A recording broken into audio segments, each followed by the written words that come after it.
Cool. Okay, yeah. So my name's Jake Mannion. I am a designer, producer, director.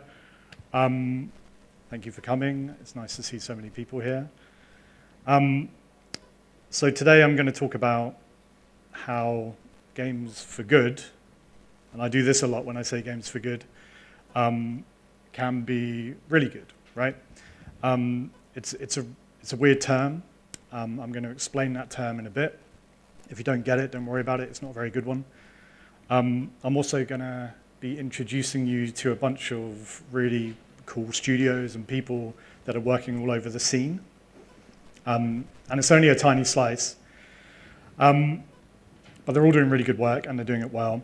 And then I'm going to finish by taking you through a bunch of stuff that I think everyone should be considering when they're designing games in this space, if you're interested in that.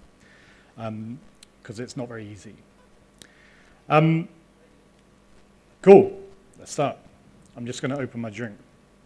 So look, first of all, I haven't done this all by myself, this talk. I've consulted lots and lots of people from around the industry. Take a look. Yeah, so all of these people, they're really nice, they're really smart, they're really well connected. And I kind of went to them to get their insights and opinions about everything that I'm talking about. So, this isn't just me up here talking it, it's kind of them as well. And the first thing that I would say about the scene as a whole, if you're interested in getting into the Games for Good scene, is that the people are really cool and really nice. And they're really easy to talk to. Whatever level you're at or they're at, their doors are kind of normally quite open. And I think that's because we all share this same kind of goal, which is to, do what we can to change the world a little bit through our games. So it's a really good space to be like networking and making friends, and I love it. And so you know who I am. I've been in the industry for 20 years or so. I mean, professionally, lots more unprofessionally. I started as a developer, became a producer, became a director, and now I kind of do all of that. I've shipped dozens and dozens of games over the years, mainly web and mobile. Lots of work for hire stuff, so I'm not typically working on my own IP, although I do that a bit.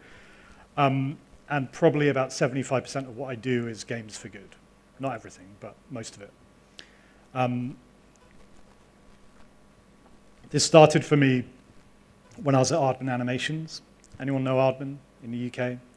They're like an Oscar-winning film studio. They're famous for making Chicken Run, Shaun the Sheep, Wallace and Gromit. They also have a games division, and they do really interesting projects. While I was there, for example, I did some really nice games for accessibility for kids with profound disabilities. I did games all about the complexities of sustainability challenges for 7-year-olds, and it kind of worked. Like, really interesting projects. Since then, I've been working in Kenya, in Africa, and I moved there to grow the African games industry, which back then was fairly non-existent. I had a personal interest there in trying to get African people and culture a bit more represented in media and a bit more authentically, because up to that point there was just nothing until Black Panther came out. It was terrible. It's not a hard thing to do, actually, just nobody was doing it. So I went there to help with that. While I was there, I joined a studio called Internet of Elephants, who work on wildlife conservation. I'll talk about them later. At the moment, I'm creative director for the Pan-Africa Gaming Group, which is a group of 11 studios all over Africa, east, south, northwest. And they do all kinds of games, but typically a lot in the Games for Good scene.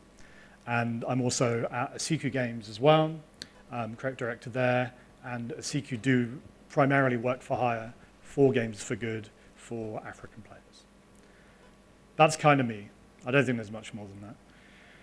Okay, cool, right, so we're going to look at the industry. It's a small slice, so this is, the people in this room that have been talking today are not here, so it's only a tiny slice. They're all really cool as well. But first of all, terms. So I tend to call this industry Games for Good, but I don't like it that I do that. I don't think it's a very good term. It's kind of a bit judgmental. It suggests that there are bad games out there, and who are we to decide what's good and bad, right? So even though I use it, I don't mean it. It's just habit. Felix, if you saw him up there from Broken Rules, he suggested the bottom one there, inspirational games. And I'd never heard that before. I quite like that. You know, it's not very, it kind of does what we're trying to do, but it's not very judgmental. And I think what we're talking about, you know, this is really vague, but I think what we're talking about are games that are trying to make a difference to people or the world via those people, those players. And often that's intentional, but sometimes it's not. And I'm going to talk about all kinds of these games. And what people have said is typically, if you're making this kind of stuff, you just use whatever term works for you in your game. And that's fine. We all get it. So all those people I spoke to, I asked them all to kind of mention a few of their favorite games from the space. Hopefully you recognize a few of these up there. We've got, I'll just go through all of them, okay? We've got Alba up there by us too. Anyone played Alba? 2, okay, 3, 4, good, all right. So Alba's a really lovely game. It shows what you can do if you're only doing quite small, you know, seemingly insignificant actions, but when you do that in a whole community, it really empowers the whole community to make a massive difference. And in this case, it's a difference to wildlife conservation on the island that they live with. So that's a really powerful message. We've got Papers, Please up there by Lucas Pope. So amazing game. I was talking to some people last night about it. It does lots of things. I think the kind of meaning behind that game for me is that it builds a real deep sense of empathy with people living under authoritarian regimes, which I don't think I've seen before. It's really powerful. Road 96. So that's similar kind of theme. It's about empowering people to overcome those regimes, which is a very interesting message as well. Anyone played This War of Mine? That's quite an old one. Yeah, so this one always comes up in these conversations because it's a really harrowing simulation of what life can be like living in a war zone. And, you know, it's not pleasant. It's actually not a very pleasant game to play either. It's not very enjoyable, but it works. Anyone played It Takes Two yet? Yeah, lovely, right, great. Really good game. And, you know, we all know what that's about, but the meaning of it is about how a little girl deals with her parents' separation, right? Which is really powerful. Terra Nil, so that's a game about rewilding a wasteland. I'm going to talk about that in a bit. I Was a Teenage Exocolonist. Anyone played that? That's a bit niche. Yeah. So that's about an ecological disaster, people escaping that disaster, and then trying not to make those same mistakes again on a new planet, right? And it's really Gen Z, it's really cool, like, very interesting. Anyone know Phone Story? Okay, Phone Story was banned by Apple. It's like a protest game. I think I played it before it got banned, but it's really an expose on tech supply chains, right? So if you can tell in those little screenshots, you've got some people mining, some children mining, like some precious metals or something. At one point, you're trying to stop people jumping off the top of an Apple factory because they're so depressed with their jobs and stuff. You know, it's really quite powerful. And finally, we've got Gris over there. So, or how do you say that? Greece? I say green. Yeah, Gree. I always forget. I think you're right. So, you know, that's a simple platformer, but it explores really nicely themes of grief and depression, you know, in a way that isn't kind of a downer, you know, which is cool. So look, let's jump into it. I'm going to go quite quickly because there are a few of these. I want to start with Alan from Eline Media. So there he is. Alan used to be at Activision. When he was there, he launched Call of Duty. I'm sure you've all heard of that. What he saw there was the positive potential of games. So, and he wanted to harness that. He wanted to harness the positive side of games and minimize their negative potential. And to do that, he started Eline Media, his own studio. And that had this particular focus on bringing the commercial sensibilities and rigor that you have to have if you're running a studio like Activision into the Games for Good space. games for good. I'm going to keep saying that term, even though I don't really mean it. And when he started this, that didn't really exist. You know, people weren't thinking commercially about these games. They weren't really putting in the money and the quality and the talent to make them really good. But that's kind of what he wanted to do. And he's done it really successfully. So if you don't know his game Never Alone, that's a 2D puzzle platformer. It's based on a story passed down for thousands of years in Alaskan culture, right? And this game did really well. It really celebrates that culture. And it's the first time I'd ever seen a game like that. You know, a game that was really beautiful, really good, and it actually did all these extra things, you know, and kind of made me a better person just by playing it. You know, I loved it, and it's really inspired my work since then. Okay, then we've got Arno from Ubisoft. Anyone heard of Ubisoft? No. Arno is a big part of the Positive Play initiative within Ubisoft, which you probably haven't heard about. They don't really publicize it. That's a department that researches and designs tools that other people within Ubisoft, within any of their studios, can use to make their games better for the world, in whatever that means, right? It's quite broad. I've actually got, at the end of this, I've got a load of links to his tools that you can check out. They're really good, really well researched. I recommend checking them out. He's been in the industry for a long, long time as an artist. He went through this stage of being, he suffered from eco-anxiety, right, which made him want to leave the industry completely. He didn't want to do it anymore. But then quickly realized that games, instead of being part of the problem, could be part of the solution. And that's why he joined this team and is now helping loads and loads of AAA studios actually put these positive messages and themes within their games. You know, and some of these things take like 6 years to build, so you're not really seeing the results of that yet. But you know, they're massive games that come out of Ubisoft. But what he does do that you can see at the moment is the Green Game Jam. So he's worked with like 20 studios across Ubisoft and helped teams within those studios put green messaging and themes within their existing games. So I've got a couple here, Riders Republic, Anno. If you play the particular versions of those games, you'll actually see his work coming through in their messaging. It's really strong.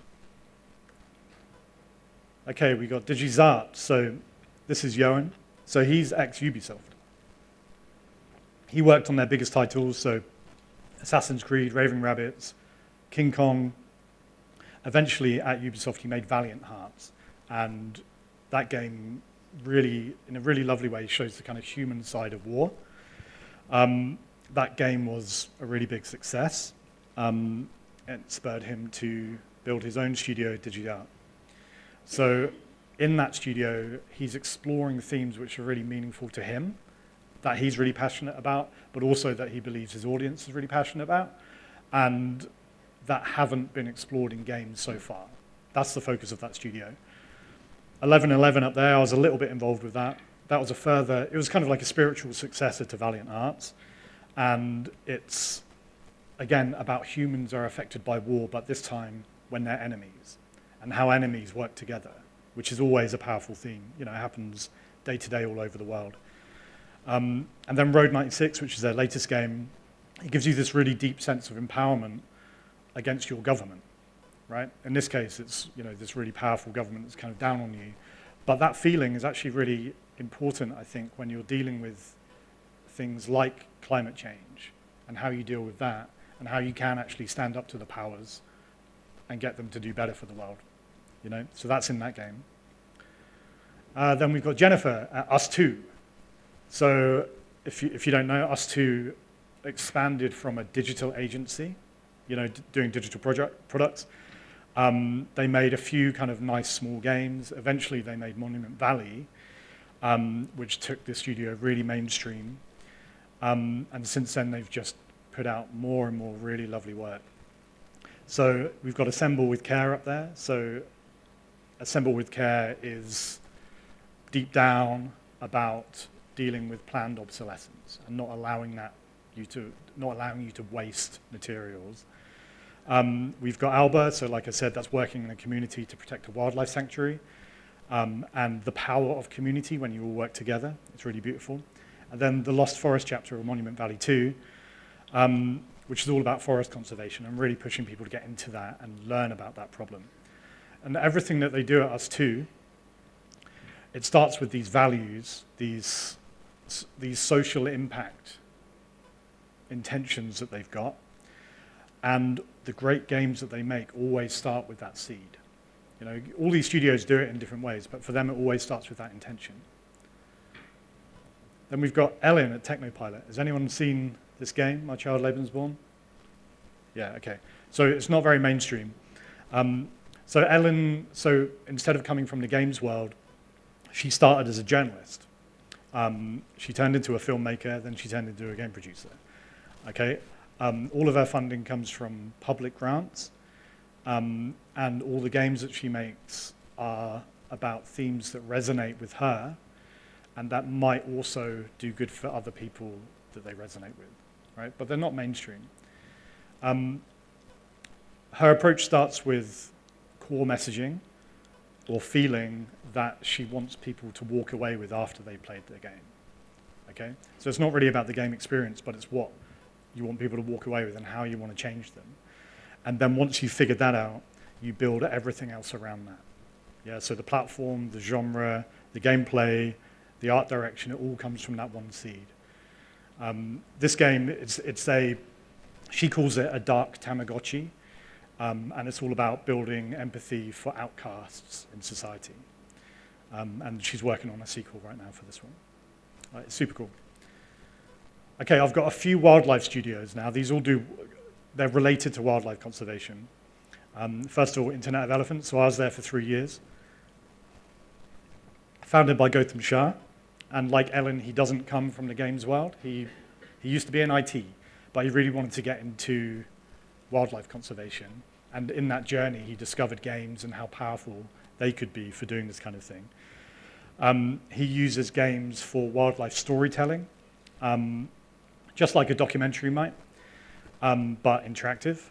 And typically, the genesis of his games is through working and talking with wildlife scientists and trying to tell their stories through gaming. And as such, he sticks to like the science and the reality of it quite strongly and uses that authenticity to bring players closer to the subject matter because he's building trust with them. It's an interesting approach. Then we've got On the Edge. So I'm working with these guys at the moment. Steve there's my producer. So these guys are a non-profit charity. They're the only charity in this list. Everything they do is funded philanthropically. They use mobile games to make heroes out of endangered animals, okay? And show players the dangers that they face, right? It's a very different approach to Internet of Elephants. They're trying to make everything really approachable and engaging and anthropomorphic. And even though they're not commercial, they really come from, and they're a charity, they really come from commercial roots. Steve used to be at PlayStack and Ubisoft, where he was deep into the free-to-play mobile scene. And he uses all of that knowledge to make these games work on the app stores and have cut-through, which is really important. Then another wildlife one, Broken Rules. Now, most people I've talked about have started with this kind of good intention, right? They've got this thing they want to make a game about, and they make a game about it. Felix doesn't do that. He doesn't even know whether he's kind of in this space or not, but I think he is. What he wants to do is create games that kick off a lasting thought process in players that last far longer than the game itself. Actually very similar to Ellen. He's really interested in feelings and emotions and politics and ecology, and when you play his games, all of those themes kind of come through. It's really powerful. But he takes a really commercial approach with his studio, kind of testing it in the same way that any commercial studio would, do we want to make it? Can we make it? Can we sell it? Really important things to ask yourself when you're making any game.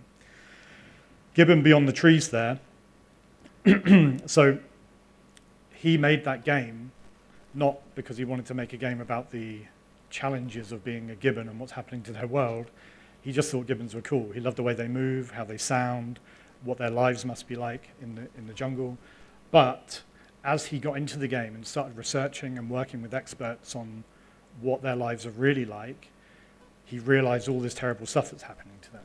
You know, they're really endangered, they're really under threat. And that ecological side of the story is actually now what comes through. Whenever you hear about this game, it's all about that, which is a really interesting way of doing it. And then finally, the last studio I'm going to talk about is Free Lives. Anyone know Free Lives? South Africa? Yeah, very cool studio. Well known for genital jousting and Broforce, but more recently Terra Nil. So this studio wouldn't normally be in this talk.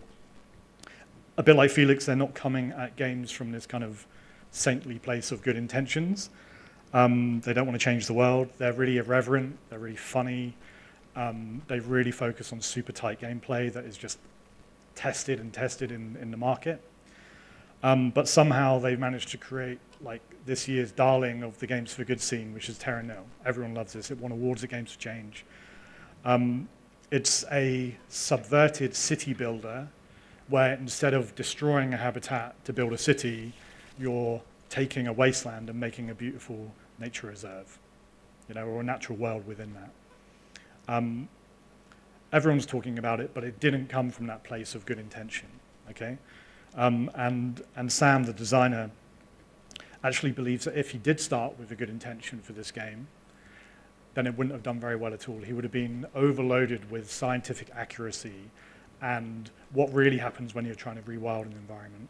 And if he had tried to put all of that stuff in his game, it never would have been any good. And that's a really interesting point to remember. I'll talk about that in a bit. And even these other games that they've done at Free Lives are also quite meaningful. So Broforce over there is a really funny takedown of the kind of American war machine.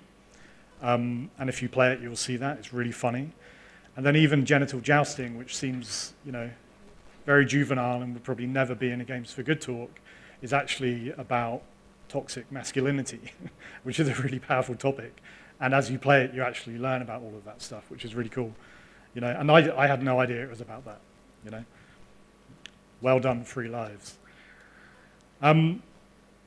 So listen, when you're making Games for Good,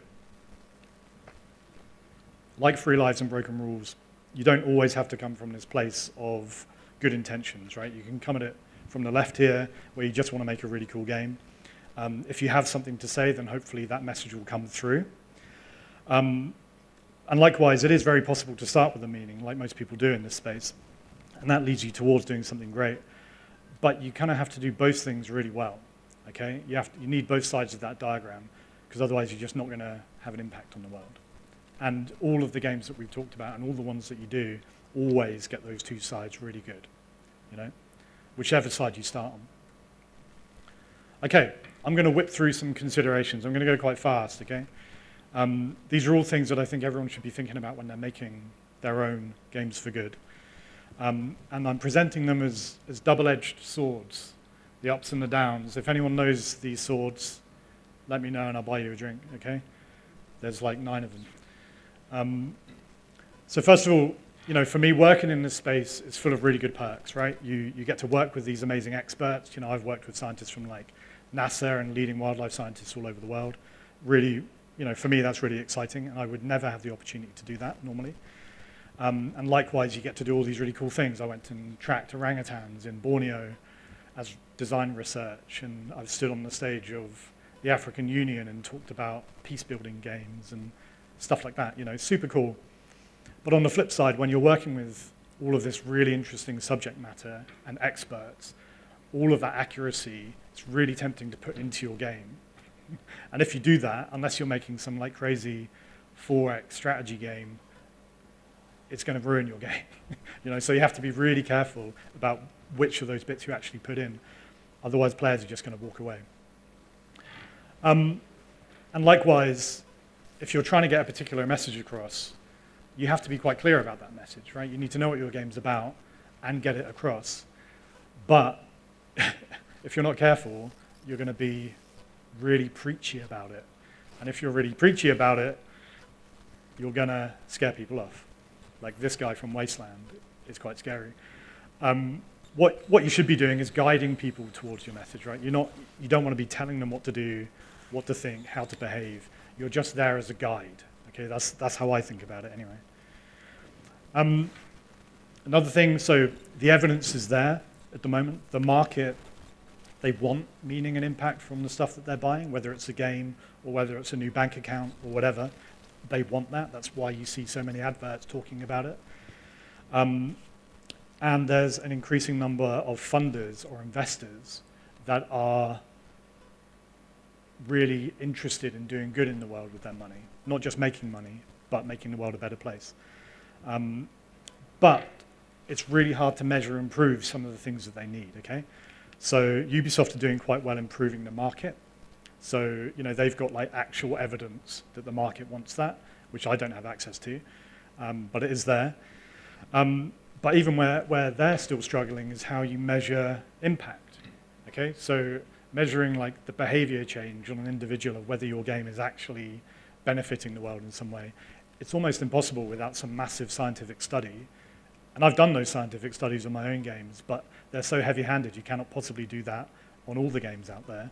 Arno had a really good idea he's working with Netflix games at the moment, and because that's this enclosed ecosystem where there are games and TV shows, what he's suggesting is that he sees which games people are playing and then watches what TV shows they engage with, and if that changes over time after they play the game, he can kind of measure some kind of impact, right? Which is interesting. They're not doing that yet, but hopefully soon. The thing is, if you can't prove any of this stuff, you can't prove a funder that your game is going to have an impact, and then they're not going to give you any money. So somehow you need to work this stuff out. It's difficult though. So nowadays there are lots of people in the industry, like in this room, who just want to make the world a better place. They want to do, even if it's tiny things, they want to live in a better world, and they want to use their profession to do that, which is really good. It's a great thing. But real impact is very difficult. And if you get it wrong, then you can actually do more harm than good. So as an example, there's this psychology idea out there where if you're trying to get behavior change to happen within a person, but then you ask them to sign a petition or donate to a charity or a cause, as soon as you ask them for that thing, that action, then the conversation stops and they stop thinking about it, possibly because they feel like they've already done that thing. They can stop thinking about it now. If all you need is that dollar to enact the change that you want, then that's fine, but normally you don't want to do that. A dollar's not going to get you anywhere, right? And you've probably failed at that point. So you have to be really careful about it. I'm very happy to talk about that in more detail afterwards, but there's not time for it today. So most people I've spoken to in the space, they talk about how rewarding the work is, right? It's just really good, when you're spending so much time on something, sometimes years and years on one thing, knowing that it actually does more than just create a cool game that might sell a few copies is really rewarding. And I hope people are doing it because it feels good, right? But if that's all you do, it's not really sustainable. You also always have to think about the business. Is this game going to sell? Is it going to do all these other things that normal mainstream games already do? So you've got to make sure it's actually sustainable. Otherwise, you'll end up like Van Gogh over there. That's not Van Gogh, but it looks like him. Okay, funding. So funding is a hot topic at the moment. Everyone needs funding. And there is actually quite a lot of funding for this kind of work, right? Especially for low-budget games which are suitable for smaller studios. Most of my career has been funded like that, I think, pretty much. Funded by people who are trying to make an impact with games. You can talk to impact investors, you can go for public funding. There are development agencies all over the world that are using games to change behavior. And all of these people are paying for these kinds of games, right? So it's a good place to be if you're just starting out. But if you are doing that kind of thing, there's often not enough money. The budgets are low. The budgets don't understand how much it actually costs to make games. They almost never come with any marketing budget. So even though you've made a great game, no one's ever going to see it. And that's getting harder and harder every day. And those funders tend to push for messaging and content that doesn't necessarily make your game better. It often makes your game worse. So you really have to balance those people and the money with the messaging so that you don't actually just make something that's not worth playing. Right? It's a bit messy. Now, we all know that games are powerful, right? We know that games have loads of reach. You can reach everyone in the world with a good game, right? There are other good things that games do, so time is a good one. If you're doing any kind of like behavior change messaging in other ways, you just don't have the time that you'd have with a game with somebody. Okay, you really get lots of time, and that time allows you to be very authentic and slow and nuanced with your messaging, and all of that stuff builds trust and authenticity with your players, and that's the only way that they're going to believe you and go on that behavior change journey. It's really important. You also get time for reflection as well. So time for reflection, some people think, is when the moments in between gameplay sessions where the behavior change actually happens. So it's not like when you're in the middle of playing Terra Nil that you're going to change the world. It's when you're in bed at night, walking down the street or whatever, thinking about your gameplay experience, and that's when your mind starts to shift into a new way of thinking, right? And that's all good stuff, but you can only achieve any of that if you match up the impact, the audience, the genre, the design, all of those pieces into a decent puzzle, right? Otherwise, it's just going to fail. So you always have to think about the thing holistically. And then finally, we've got marketing. So, marketing we know is really important in games, especially nowadays. Games in this space tend to get a bit of a marketing boost because they have these interesting hooks or messages attached to them, right? Journalists will write about it. You could be featured on a platform festival like Steam. But these hooks can kind of be a double-edged sword, which is why I've got swords everywhere. There's a stigma attached to this stuff sometimes. If you don't get your positioning right, there's a stigma. And I'm from the UK. In the UK, we have these people on the street called chuggers who will try and stop you and ask you for donations or get you to sign up to some petition or something. And everybody knows what they're after. They're always really funny. They're entertaining. They try and get you to come over. But everyone knows exactly what they want in the end. And we're all very, very good at crossing the street to avoid them. And if people see that in your game, that your game is only about doing this message or getting you to donate, they're just going to cross the street too, and they won't get your game, right? So you've got to be really careful about that stuff. And there we are, we've done it. Everything I just talked about is solvable, by the way, right? It's, they're all problems that you have to address, but everyone's addressing them already. You've just got to do it in your own way for your own game, okay? I've fallen into every single trap I talked about just then in the past, but I'm getting better at it. What I hope you've seen is that there's this kind of convergence between really high quality mainstream games that you can get and people who actually want to make the world a better place. And as time goes on, those two things are coming together. There's this ongoing trend where the funding is going up for this kind of stuff, which means we're attracting more top talent from the industry, people who want to make the world a better place. And that top talent leads to better quality, and that better quality leads to a market desire for more games like that. So it's this kind of like virtuous cycle of games being really, really good. And even if you look at some of the biggest games out there at the moment, you're already seeing really interesting messaging within all of them. I'm not going to talk about them. The messages of these games. My call to action to you guys would be, whatever you're working on, even if you don't want to be all saintly and virtuous about it, just find the meaning that you're really interested in changing the world and try and get some of that into your games, because you'll always make a difference if you try and do that. So that's my talk. Thanks to these guys. They helped a lot. look them all up. They're really cool. And those are those resources. If you want to check any of them out, take a picture. They're very good. Thank you. Thanks, Jake. We do have limited time for Q&As, so you can quickly ask your questions and we'll bring the mic to you.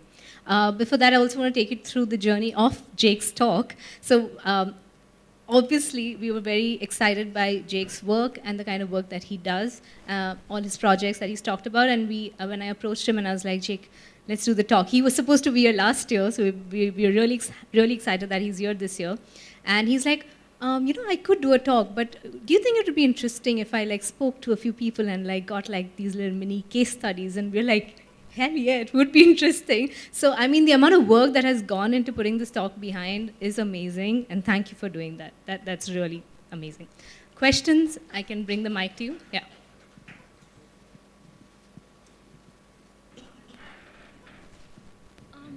So one question on about the funding part of it. Do you think? I'm talking from a very recent example that there's a company in US called Akili which actually got a US FDA approval for particular game to go into ADHD patients. So do you think more funding can gradually come from maybe very non-gaming sources like say FDAs or government or things like that? Yeah, and most of the games that I've worked on have been funded by development agencies like that. So yeah, USAID, GIZ in Germany, FCDO in the UK, or big charities like Oxfam, UNESCO. We were talking about some UNESCO games last night. Yeah, and I think that's growing. As the people within, they're really complex organizations, but as the people within those organizations understand the potential of gaming, but also how hard they are to make, the funding that they can provide will just get more and more. We can speak after about who to speak to about that stuff, if you want. Yeah. So especially in games where you're trying to have some informative meaning, whether it's about highlighting animal cruelty or something like that, where the goal is to be more informative in the first place, and in a hyper casual or a casual setting, where the main problems comes up in user acquisition, right? So where do you draw that line, or how do you find that sweet spot in having an engaging game, while at the same time having realistic and scientifically proven information to make the game at least fun? Yeah, I mean that's the challenge. It's finding that balance, and the way that you find the balance is going to be different for every message, whatever you're trying to get across, every message, every genre, every audience that you're going for. So you mentioned hyper casual, right? So if you're trying to have a hit hyper casual game, then that is going to be really hard, because you have no time with your players with a hyper casual game, and you're up against all these really kind of empty games, and if you're trying to do that, then power to you. I think it's worth it, but it's very difficult.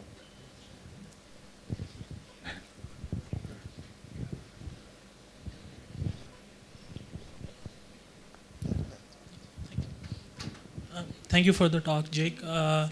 So you talked about a lot of good games today, great games that I'll be checking out later. I want to ask you about two of the games that have had the most impact on me, which is What Remains of Edith Finch and Hellblade: Senua's Sacrifice. Two games that deal with very dark subject matter and are kind of more mainstream games than compared to what we see more in games for good. So my question is, most of the marketing for those games don't focus on the games for good part. They focus on the blockbuster commercial games that they are. They focus on that part. But when I read a lot of the dev diaries and dev interviews, most of the devs, they are very interested in the impactful part of the game, how the games have impacted a lot of players like me. So my question is, how do you strike that balance between marketing a game like a commercial product that it is, but also with reference to how much good it can cause and how much impact it can have on the players? Yeah, so it sounds like those two games did it right. Yeah. So what the market is interested in is great games. That's all they want, right? So you played those games because you read a few reviews, they looked amazing, and you bought them because of that, and then they had this really deep impact on you, right? And that's the way I believe it should be.